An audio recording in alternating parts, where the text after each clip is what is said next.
Hello, it is my pleasure to introduce to you our next resident. And before I invite Prudy to come up and share more about them, I want to share a little bit of a bio here.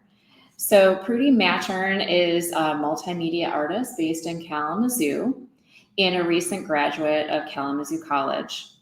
By expanding the facets of sculpture and craft through combining bright colors and protruding forms, Prudy's work aims to celebrate sexuality, gender identity, and queerness more broadly within the domestic space and their respective crafts.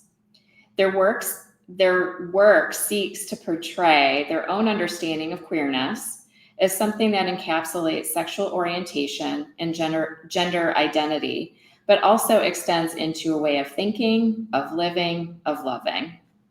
Prudy adapts textiles and fibers as devices to embrace the deemed inappropriate or embarrassing parts of identities and bodies alike. The main stylistic themes of Prudy's work include age-old narrative art forms such as patchworking, crocheting, and quilting, which represent the creativity of queer people in their production of a livelihood that adapts to their desires. Prudy aims to emphasize that our environments and way of thought are malleable, active agents within our lives. They embrace curiosity and exploration of the self while prioritizing work that connects others. I'm very excited to introduce to you Prudy, and if you can share a warm welcome as Prudy joins us up at the podium.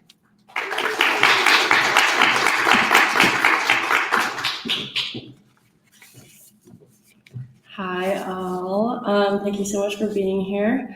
So my name is Prudy Mattern, Lily because I've changed my name, but and I am a current artist in resident for the sculpture department here at the KIA. So I was born in Grand Rapids, Michigan, and grew up there until we moved up north to a town just outside of Traverse City, Michigan, when I was about 9. My favorite memories of my adolescence are building fairy houses and searching for deer in the woods and playing mermaids in Lake Huron. I've always loved playing outdoors, and I think this translated into being very curious and learning through doing. So in middle school and high school, I was an athlete. I ran track, raced downhill skiing, played soccer, and I really enjoyed being a band nerd, a theater kid, and singing in our choir. But I got pretty bored of my small hometown, and decided to study abroad for a year in Sicily, Italy when I was 17 to really shake things up. So during this year, I was really absorbing new information, and every day I was able to learn new ways of being in the world. And I think this really translated into my art practice as I love learning new things, teaching myself new things as I go along. So during this time, I was also dealt with pretty heavy cards. I lost both my parents and my 2 aunts all before the age of 17. And losing them made me face existential dread pretty young, so I was a perfect candidate for being an artist. But in all seriousness, losing my family members actually guided me to pursue being an artist. Art was a huge outlet for me to process my emotions, especially during the COVID pandemic. I was given the space to really express myself through art. I also didn't always think I wanted to or even could be an artist, but my family members that passed were all artists in their own way, and knowing they could no longer be artists inspired me to seriously pursue it. While I make art for myself, I also make art for them, to experience it as a way for them to live through me. Art has always been a way to process and heal my family's generational trauma by understanding my body as a vessel for the dead to live through. I continue making art for other important reasons as well. I make to create a community and for social justice. The past 2 years, though, it has really been a way for me to come to terms with and celebrate my queerness.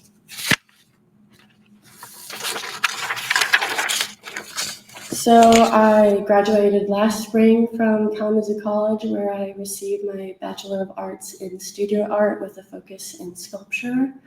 I originally planned on my senior show to be in ceramics, but in my last year, I was encouraged by my amazing advisor, Nida Colazo-Lorenz, to get any curiosities of my system before I really dove into my work for that upcoming winter. Since the COVID pandemic, I always had an itch to reupholster a chair. So I taught myself to reupholster and reinforce this chair, which led me to find my real passion in textile and fiber art. I fell in love with the different textures and colors that fabrics provided. I also enjoyed how quickly I could experiment and make something on the sewing machine. I think I really struggled with the multi-layer process of ceramics, and compared to the fragility and hands-off approach to most finished ceramics, I found so much comfort in being able to touch and move my fabric creations. So as I said, I make art to understand my queerness. Well, my whole senior show at Kalamazoo College was about just that, and it was titled Queering at the House. I found working with textiles to be very gender affirming. It's very empowering to use an art form that is usually regarded or downplayed as a womanly craft and use it as a fine art to portray my queerness. So quilting has brought me comfort, as it has been used for centuries to bring action and affirmation to minority groups. Textiles and fibers have brought me closer to the women in my family and those outside of my family. The fiber and textile communities are boundless and really hold so much knowledge, which I'm honored to learn from and be a part of. So more specifically, I really connected to my great-grandmother who passed when I was young, Prudence, often went by Prudy, who I'm named after. And she was a fashion icon and had an amazing taste in fabrics and the garments she chose to wear. This jacket I'm wearing was actually hers, and as you can tell, she had taste.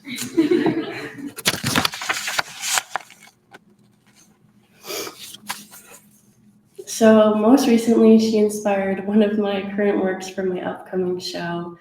It's a jacket that I decided to just throw up on all these fabrics from the late 1900s that reminded me of her.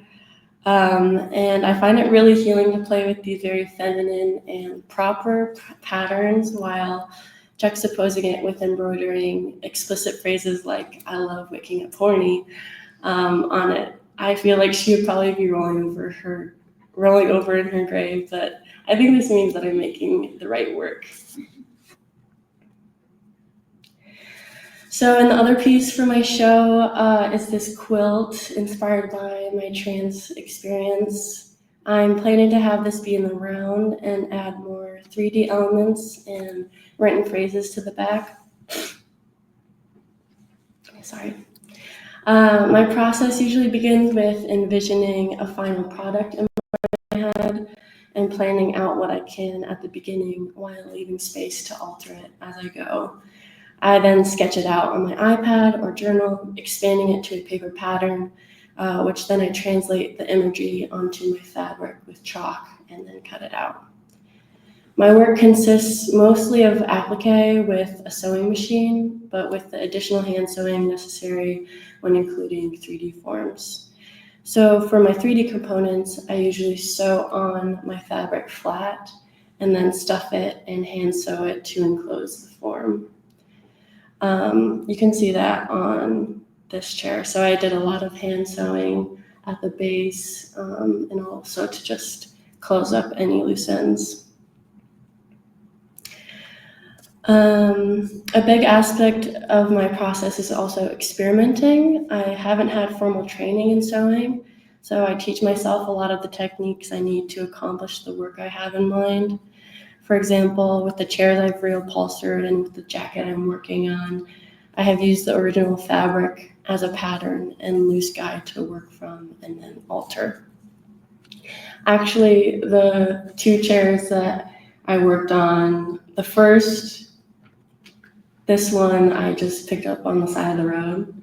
And then this one I bought for like $20 at a yard sale. So during my residency, I've had the opportunity to go beyond my love for textiles. I learned how to weld, which even when I was welding, someone pointed out that I was basically quilting, but just with metal. And one of my favorite learned skills was making molds with silicone in my sculpture class with Taylor Scanehorn. I found that I really love working with oil-based clay and really enjoy the ease that comes with silicone molds. Being able to make a mold out of anything and any material is really cool. I also learned to love the process of natural dyeing, which is on your right, and have discovered that jewelry making just isn't for me. Not to pivot, but overall, I found these skills to be a real benefit to my textile work, or because I didn't like them as much, they affirmed my love for textile and fiber arts. This residency pushed me to. Transitioning out of college is pretty tough, and figuring out to be an artist on my own made it that much harder. It was quite a culture shock coming from an environment where everyone around me was my age or younger, and we were all working with a serious rigor. College gave me an intense amount of structure with daily assignments and probably a very unsustainable way of just living. So this residency was like a year-long independent study, so I had to reorganize my whole life and for the first time take on some serious responsibilities of adulthood. But while it was hard, my advisor, Brent Harris, gave me an incredible amount of support and encouragement. Seeing him work and learning about his own artistic process really inspired me to dive deeper into my own. Alongside him, Sue, one of the women in the sculpture department, was always there to make me laugh and give me a pep talk, and she even taught me how to knit. And it was beautiful when as soon as someone knew I sewed in the sculpture department, they would just give me like bags of fabric. So thank you, Sue and Marilyn, for thinking of me and supporting my practice. And I adored my cohort. We all supported one another and got to know each other. I am really honored to have been a part of such a talented cohort. The independence of the residency also helped me to grow. Here at the KIA, work is done with comfort in mind, and so I was able to redefine what my personal success looks like. Thankfully, I was able to leave behind the all-nighters from college and incorporate a more sustainable way of making and of being. I was also pushed to expand my community to the broader Kalamazoo art scene. I met the tight-knit basement scene and had fun in the mosh pits.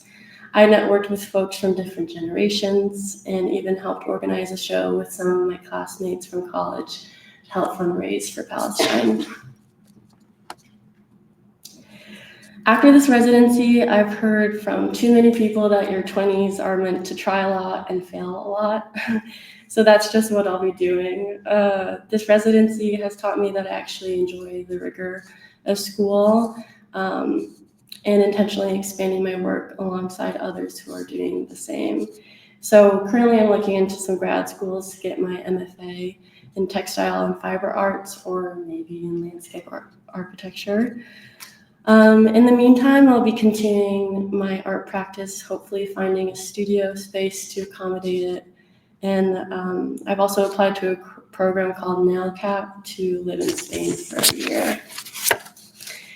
Before that, I'll hopefully be playing Club Ultimate Frisbee, as it's one of my other passions, and I want to hang out with my beloved cousin, who's a professor of architecture at Bard College in New York, so I'm looking forward to her showing me the ropes of being a college professor. I've also thought about doing the Peace Corps or being an outdoor educator, but in summary, I want to try a lot of things and hope that one or maybe a few will stick. So anyways, thank you for listening.